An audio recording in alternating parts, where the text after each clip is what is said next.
Olá! A maioria das pessoas sentiram na pele as dificuldades impostas pela maior crise sanitária da história recente. O desequilíbrio econômico foi sentido em todos os continentes. Mas e agora? Os obstáculos que estão por vir em 2021, quais são? Existem sinais de recuperação nesse ano que está só começando? Para nos responder essas questões, o Alesp Conecta de hoje recebe o economista e professor do INSP e IBMEC, Roberto Dumas. Professor, seja muito bem-vindo à Rede Alesp. Muito obrigado, é um prazer estar aqui novamente. Prazer é sempre nosso, que o senhor sempre nos traz muitas informações muito importantes para a gente entender um pouco melhor a economia do nosso país, do Estado como um todo.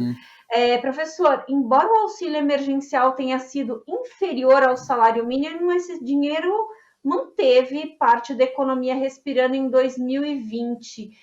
Como é que a gente vai fazer agora em 2021 sem a ajuda? Nós podemos entrar em colapso econômico? Veja, eu até volto à pergunta, como é que nós vamos fazer agora sem o auxílio emergencial? Porque no começo do ano, ou seja, de 2020, logo que saiu a pandemia, nós falávamos, olha, o PIB deve cair 9,5%.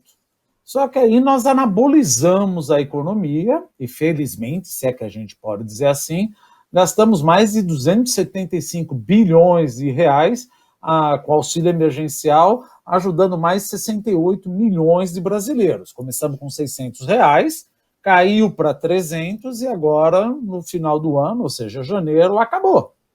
Por isso que nós tivemos uma queda na economia, se é que a gente pode dizer aqui menos ruim, ou seja, vamos cair entre 4% e 4,4%. Não é tão ruim quanto era 9%. Mas a vida continua. Agora, no primeiro TRI, olha o que pode acontecer. A gente fala, primeiro, no terceiro TRI de 2020, o PIB chegou a crescer 7,7% se eu comparar trimestre a trimestre. Então, todo mundo falou, olha, nossa recuperação é em V. O que é recuperação em V? Você degringolou no segundo trimestre e subiu no terceiro trimestre. Tanto é que o ministro falou, olha, estamos em V. Muito cuidado, que às vezes quem está escrevendo essa letra não acabou de escrever.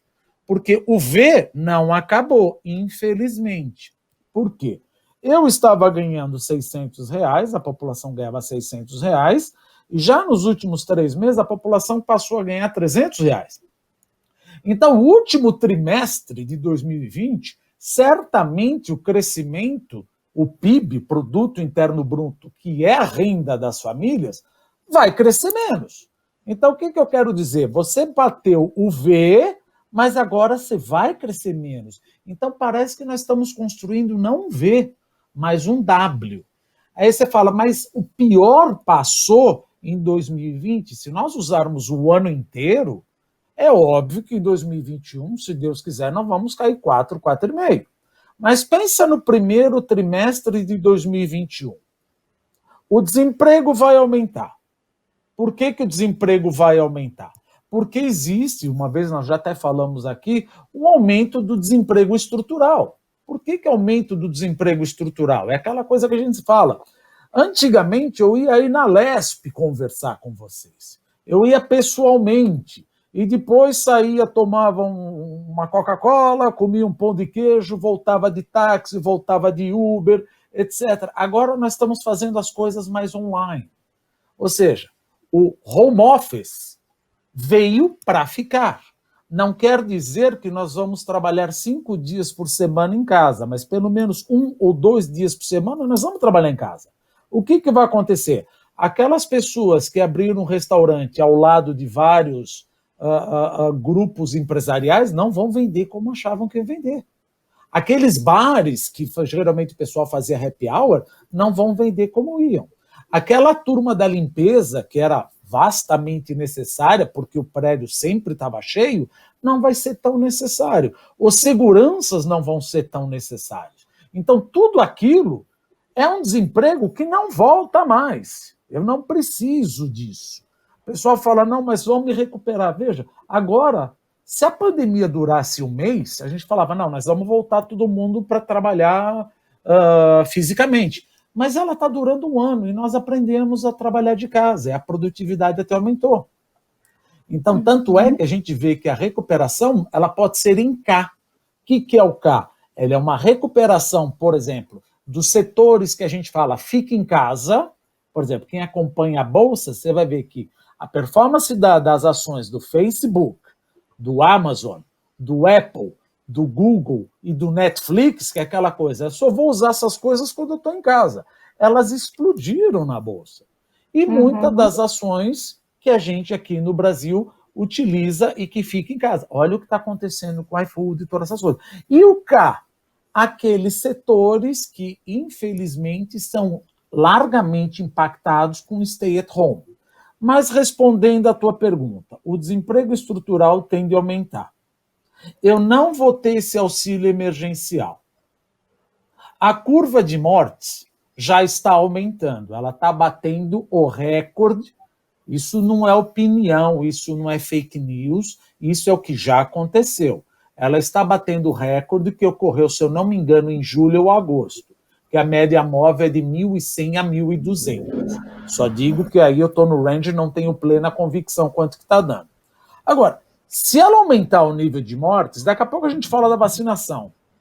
Se ela aumentar o nível de mortes, vai chegar um momento onde as próprias cidades vão começar a se self-inflicted, ou seja, elas mesmas implementarem o lockdown. Ou, se o prefeito do município, etc., não implementar o lockdown, a própria população vai querer ficar em casa. Então, isso tudo corrobora para um primeiro trimestre feio, que muito provavelmente o PIB vai ser negativo. Aí você fala, mas e a vacina? Veja, a vacina não é panaceia. Pelo amor de Deus, eu não estou lacrando, que nem nós estávamos conversando, não sou infectologista. Mas o fato de você tomar vacina não significa que você pode sair e pular o carnaval. Você precisa vacinar 50%, pelo menos é o que eu vi, 70% da população para que isso venha uma imunidade de rebanho. Ninguém foi vacinado ainda. Então, você tem um primeiro trimestre que vai ser complicado aí. E aí é que nós vamos ver como é que o governo vai se mexer ou agir, vendo que o primeiro TRI vai ser de trimestre a trimestre. A gente não pode lacrar com certeza, porque economia é uma ciência social, tudo pode mudar amanhã. Mas a gente, de certa maneira, pode dar uma probabilidade de 95% que o primeiro trimestre vai ser com PIB negativo. Eu acho até interessante a gente fazer uma explicação aqui bem didática para o pessoal, professor, que assim, as pessoas às vezes falam assim, mas R$600 é pouco, R$300 é pouco, mas as pessoas não pegam esse dinheiro para guardar no colchão, elas pegam para comprar comida, para comprar o básico, para pagar a conta. Então, quer dizer, a movimentação é pouco, é um volume menor do que o que estava acostumado, mas é melhor do que nenhum volume, né? Então, quer dizer, esse movimento aí que o auxílio trouxe foi importante e, inclusive, para manutenção de emprego, por exemplo, nos bairros. Você gasta no seu próprio bairro. Então, você conseguiu manter uma economia local viva, né? Respirando, ainda que com ajuda de aparelhos, mas respirando, né? Sim. É que muita gente fala o seguinte, R$600 não vai mover a economia. Veja, de certa maneira você tem razão, mas aí, entrando num economês, o que a gente está falando é o multiplicador keynesiano. O que é isso? Eu vou num lugar e gasto R$600. É isso que vai impulsionar a minha economia? Não, não é só isso. Porque esses R$600 vai sair do meu bolso, eu vou comprar alguma coisa. Ao comprar alguma coisa, esse cara que trabalha no restaurante faz mover o business dele, o negócio dele, e ele vai poder contratar uma outra pessoa, dar o salário para outra. Ou seja, olha o multiplicador, você multiplica. O multiplicador keynesiano que a gente fala, ele é bom por bem e por mal. Por exemplo, quando eu dou dinheiro para a população, ou quando eu aumento o gasto do governo, o multiplicador keynesiano, que a gente fala o multiplicador, ele multiplica o impacto na economia. Puxa, isso é bacana. Pensa no inverso. Quando eu tiro o dinheiro da economia, eu não vou comprar mais daquele cara. Sim, mas será que o impacto vai ser só 600? Não, eu tomei um impacto de 600, mas aquele cara que contratava um outro por causa dos meus 600, ele vai ser mandado embora. Então, o multiplicador, ele é bom numa situação de expansionismo e contracionismo, ele é pior também. Ou seja, ele te ajuda ou ele te prejudica. E agora nós estamos no cenário onde a ajuda emergencial não vai vir, porque nós não temos dinheiro. Professor, a gente lança, é interessante a gente também lançar um olhar para, a gente falou aqui muito de empresa, mas é importante a gente lançar um olhar, por exemplo, para quem foi se virar, né? Para o empreendedor. Então, a pessoa tinha lá seu emprego formal, carteira assinada, perdeu o emprego, foi buscar alguma forma de pôr comida na mesa e de se manter aí com as contas em dia.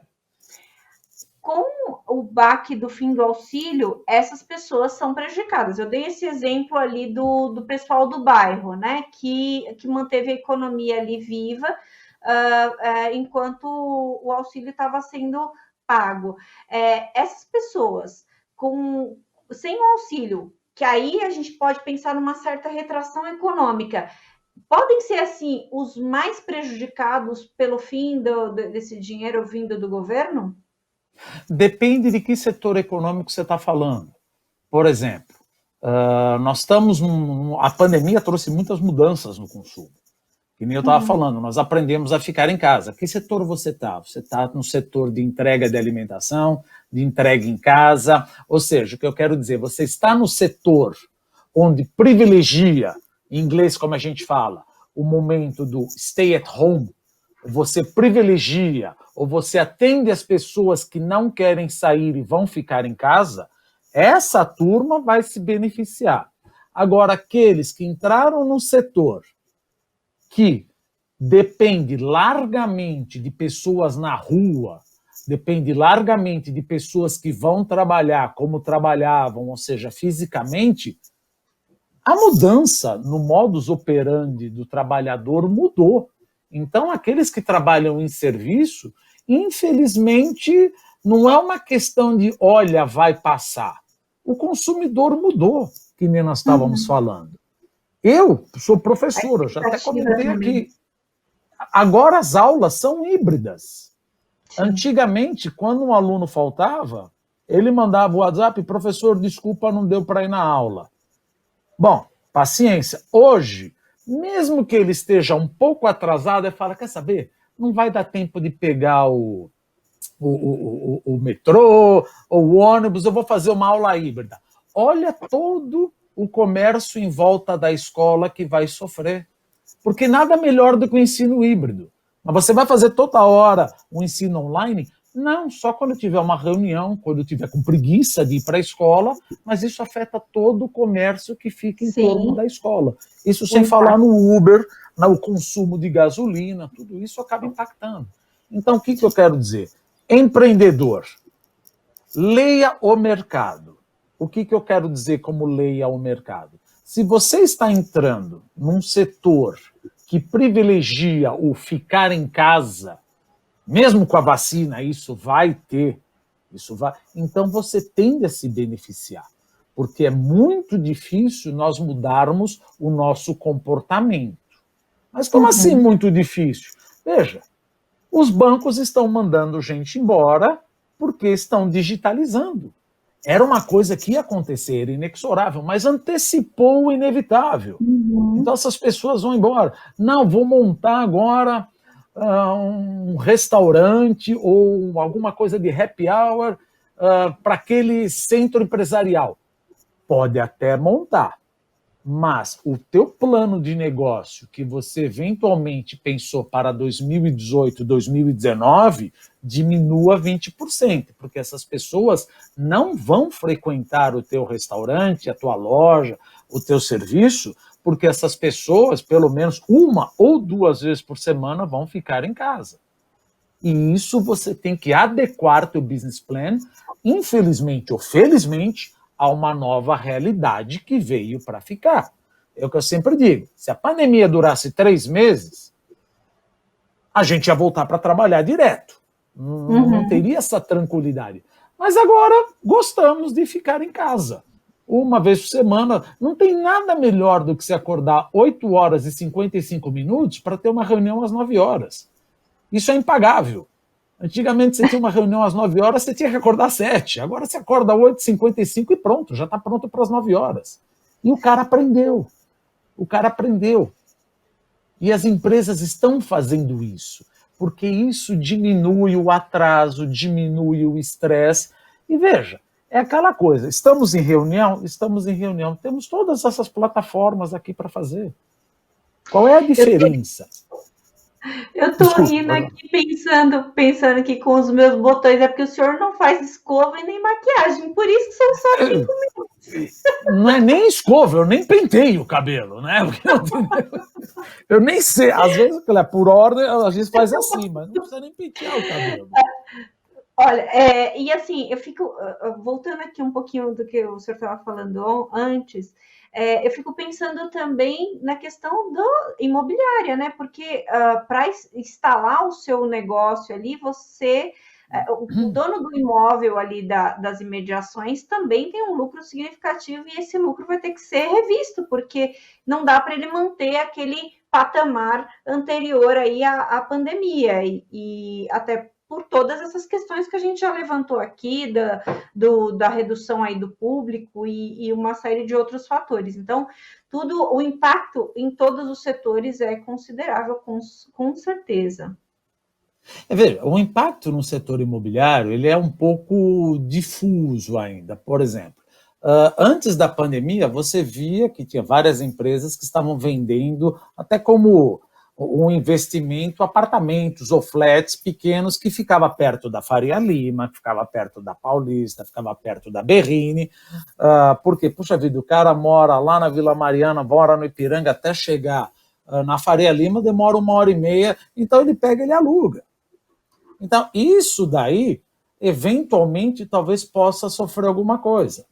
Por outro lado, você vê que no setor imobiliário está tendo uma procura muito grande agora por apartamentos, eu não diria casa, porque casa é até perigoso, não sei, né? Mas apartamentos maiores. Como assim apartamentos maiores? Apartamento onde a esposa pode trabalhar num quarto, o marido trabalha no outro e o barulho das crianças não te atrapalha. Ou seja, eu estou praticamente em casa. Então não se procura mais apartamentos de 90, 100.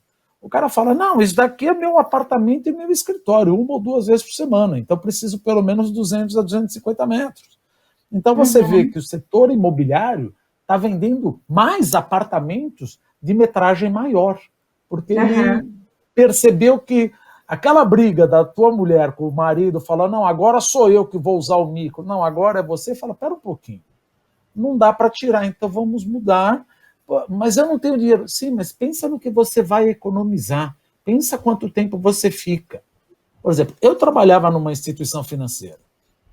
Na melhor das hipóteses, para chegar, eu levava 45 minutos a 1 hora. Quando chovia, era 2 horas. Você imagina como chegava o estresse. De novo, ninguém vai trabalhar 100% em casa. Isso pode acontecer, mas aí já é uma coisa mais fora do espectro. Mas 1 ou 2 vezes, sim. Então, pode ser que a pessoa continue ficando perto do escritório. Por quê? Porque você tem condições financeiras mais fáceis. O que eu quero dizer condição financeira mais fácil? Quer dizer, mais fácil, não tão fácil quanto no ano passado. No ano passado, você recebeu renda, você podia entrar com uma prestação num apartamento pequeno, a taxa de juros agora continua baixa e os bancos estão sedentos para emprestar dinheiro porque pode pegar como garantia esse apartamento. Então, do lado financeiro, tem um ímpeto para você se imobilizar. Agora, também, por mais que a gente seja economista, a gente sabe como funciona muito a cabeça do brasileiro. O brasileiro gosta de imobilizar. E a gente fala, imobilizar é uma das coisas piores do mundo. Ou seja, brasileiro gosta de tijolo. Eu lembro do meu pai falando, não, você precisa ter uma casa. Sim, mas qualquer cara de finanças vai ver que você ter uma casa hoje em dia não é um bom investimento. Para você comprar uma casa e depois alugar, ela dá muito menos de qualquer investimento. Só que a gente tem uma educação, pelo menos eu, e vejo muita gente da minha época aí, que o pai fala, você tem que ter tijolo, tem que ter uma casa. Mas é difícil alguém chegar e falar, não, eu vou viver de aluguel. Porque financeiramente faz mais sentido uma coisa dessa. Mas é que todo mundo tem medo de ficar desempregado e fica, sim, mas às vezes... E o que é pior, né? Você vê gente que, além de comprar uma casa em São Paulo, etc., resolve comprar uma casa de campo. E a gente vem e fala, para que você comprou uma casa de campo? Olha quanto você vai gastar. Pelo menos 5 mil. 5 mil vezes 12, 60 mil. 60 mil, dependendo do estilo de vida, dos teus filhos, etc., você vai no máximo 5 ou 10 vezes. Quantas vezes você poderia ir em outros hotéis com 60, 70 mil? Então você vê que imobilizar por imobiliária não é uma das melhores alternativas financeiras. Eu fiquei pensando, o senhor está falando aí, eu estou aqui pensando se acaba não havendo uma descentralização dos imóveis, né? Acaba ficando mais interessante o imóvel mais para a periferia, mais fora do centro, né? Porque o custo de vida é menor. E aí, obviamente, que esse imóvel maior também é mais barato. Então, quer dizer, pode haver também essa debandada aí de algumas regiões que eram populosas em função da localização para outras regiões que as pessoas só habitavam, né? E a gente sabe que agora tem várias empresas, uma empresa conhecidíssima, que, por exemplo, você não precisa comprar um apartamento perto do teu trabalho, você aluga. Aluga o quê? Olha, eu quero alugar 3 vezes por dia. Não é um hotel. Ou pode ser até um apart-hotel, mas não tem o lado do hotel. Você aluga por 3 ou 4 dias, mas de quem que é isso? Veja, vamos supor, eu e você, nós entramos no consórcio e compramos esse apartamento e alugamos. E essa empresa administra 100% para mim. Ótimo. Eu vou ficar 3 dias por semana trabalhando fisicamente. Ao invés de ir ou voltar, eu alugo esse apartamento 3 vezes por semana. E é all in. E é all in. Olha como a pandemia e o conhecimento de finanças traz. Você investe numa coisa, mas não imobiliza, quer dizer, de certa maneira você imobiliza, mas o turnover de aluguel não é aquele inquilino que fica na tua casa por 5 anos. O inquilino fica um mês, vai para outro inquilino, ou seja, nós vamos trocando, é como se fosse um apart-hotel. Bom, mas vamos avançar aqui na nossa conversa. Vamos na nossa economia. Sabe o que eu queria saber, professor? Se essa situação que o senhor acabou de falar para a gente é preocupante só no Brasil ou esse desequilíbrio está acontecendo também em outros países. E acontecendo também em outros países, ele pode reverberar no Brasil, ou seja, um país que a gente tem uma relação comercial aí forte, acaba retraindo essa relação comercial em função da crise que ele mesmo está vivendo. Como é que é essa questão aí com relação a outros países? Vamos tentar dar uma olhada no que está acontecendo mais ou menos no mundo. Por exemplo, se a gente pensar nos Estados Unidos, os Estados Unidos eles estão muito melhores do que estiveram em 2008, quando entrou Barack Obama, porque quando entrou Barack Obama foi no meio da crise, ou seja, você não estava ainda no fundo do poço, você ia afundar. O Biden entrou, ou seja, eu já sei o que está acontecendo, eu estou não num platô, mas eu já sei onde está o fundo do poço, eu posso crescer. Agora, é crucial que o Biden enderece rapidamente a pandemia. Isso ele tem que fazer. Mas, dado que as duas casas são democratas, ou seja, tanto o Senado quanto o Congresso, a possibilidade de você aprovar uma política fiscal expansionista, porque 900 bilhões que foram aprovados agora, um mês atrás, não vai ser suficiente. Não vai ser suficiente porque, tanto no Brasil quanto no mundo, eles vão ter também o desemprego estrutural. E não só o desemprego estrutural, porque não vai ter gente trabalhando. Muita coisa vai ser digitalizada. E nem todo mundo sabe trabalhar com a digitalização. Então, o Biden sabe que não não é apenas dar cheque para a população, mas ele tem que fazer investimentos em infraestrutura onde contrate mais pessoas. E os Estados Unidos, aí você fala, mas os Estados Unidos não está tão endividado quanto o Brasil? Sim, e se bobear até mais. Mas ele goza de credibilidade e a população, o mundo, está disposto a comprar títulos do governo norte-americano pagando menos de 1%. Aí você fala, mas o título do Brasil não está 2%? Não. O título do Brasil está 2% para um ano. Para 10 anos, se eu não me engano, bateu 8%, agora deve estar 7%. Então, o meu custo de carregamento da dívida, dado que nós fizemos na década de 70 e 80, que monetizamos toda aquela dívida pública, isso se chama calote. Isso me assusta. Então, de fato, os Estados Unidos está tão endividado quanto a gente, mas eles conseguem, através de uma política fiscal expansionista, sair desse imbróglio. Tem um único problema aí, e aí a gente entra um pouco no risco, para mim, alto de intempérie social. O quê? O afrouxamento monetário. O que é afrouxamento monetário? O Banco Central, tanto o Federal Reserve, o European Central Bank, o Bank of Japan e o People's Bank of China estão emitindo moeda. Como é que eles fazem para emitir moeda? Eles compram bonds do governo e até do setor corporativo, que não é coisa que o Banco Central deveria fazer, para poder emitir moeda. Só que a utilidade marginal dessa moeda, falando um pouco de economia chato, ela está caindo. O que eu quero dizer? Grande parte dessa moeda, principalmente nos Estados Unidos, está indo para as bolsas. Por isso que você vê a bolsa batendo recorde. Poxa, mas isso não é bom? Quem está em bolsa é bom. Mas não vamos esquecer o seguinte, que 10% da população, os 10% mais ricos da população norte-americana, eles detêm 84% de todas as ações norte-americanas. E 1% da população norte-americana detém 50% de todas as ações. Os 50% dos mais pobres, praticamente eles não têm ação. Então, ações. Então, o que isso significa? Essa intervenção, por mais meritória que seja, ela acaba suscitando uma desigualdade social. Ou seja, aquele que está na bolsa, que tem um conhecimento de finanças, que sabe de ação, que está especulando ou investindo, esse cara vai ganhar muito dinheiro. É que nem aquela briga, Wall Street e Main Street. O cara que não está na bolsa, o dinheiro não está chegando nesse cara. Então, essa cisânia, ou essa possibilidade de deterioração da desigualdade social, visto o que está acontecendo com republicano e democrata, e depois do que aconteceu com Floyd, etc., isso, para mim, é o pior problema que pode acontecer em 2021. Não é a geopolítica com a China, na minha opinião.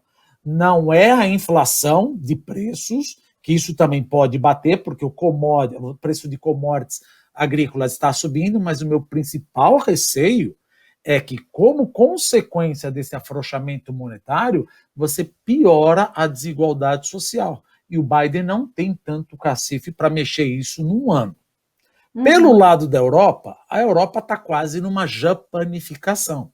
Por quê? A zona do euro, vamos combinar, ela não é um projeto econômico, ele é um projeto político. Por que ele é um projeto político? Desde o discurso de Winston Churchill, lá na Universidade de Zurique, depois que acabou a Segunda Guerra Mundial, ele falou o seguinte, olha, para evitarmos uma terceira guerra mundial, estou lá em 45, para evitarmos uma terceira guerra mundial, nós precisamos estabelecer o chamado Estados Unidos da Europa. Que aí veio o Tratado de Roma, etc., a European Community, depois fizeram a União Monetária. Quando caiu o Muro de Berlim, em 1989, 9 de novembro de 89, François Mitterrand, porque a Primeira Guerra Mundial, a gente precisa entender, começou com França e Alemanha. A Segunda Guerra Mundial foi com a França e a Alemanha.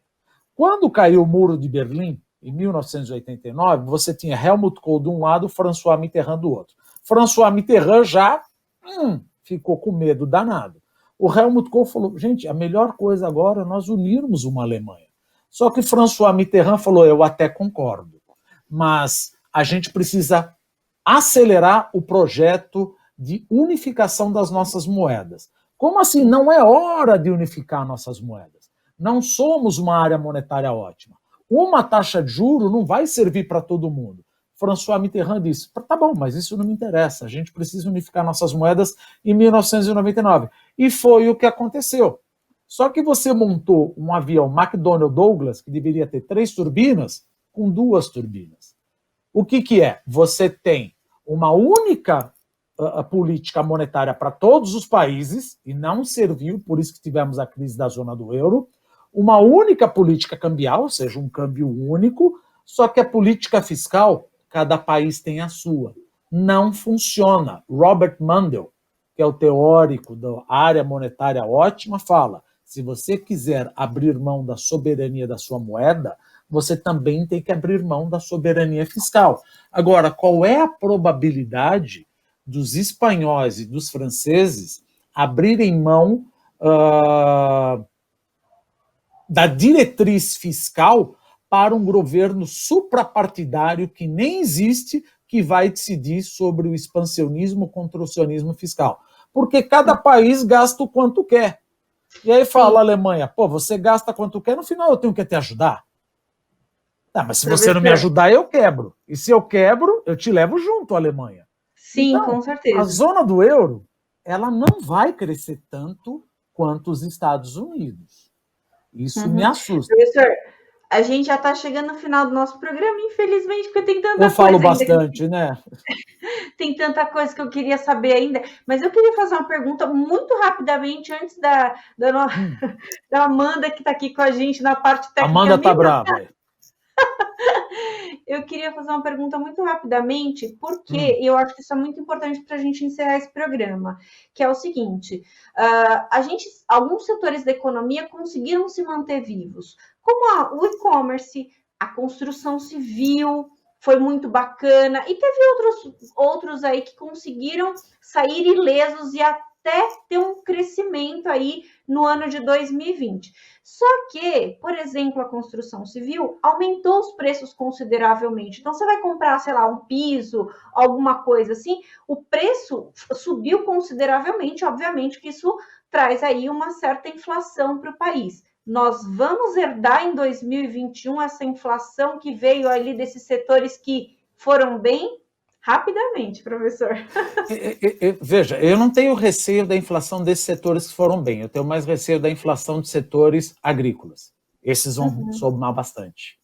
Principalmente proteína animal, soja, milho, trigo, isso daí. Por quê? Porque a China está consumindo demais. A China está consumindo demais e também tem um outro ponto. Dado que a taxa de juros está muito baixa no mundo, muita gente está comprando o quê? Contratos de commodities agrícolas para investir. Então, o problema a inflação é um problema? É um problema enorme. Mas a inflação de alimentos é um problema pior para o mais pobre, porque o alimento ocupa um espaço muito maior na cesta do mais pobre do que do mais rico.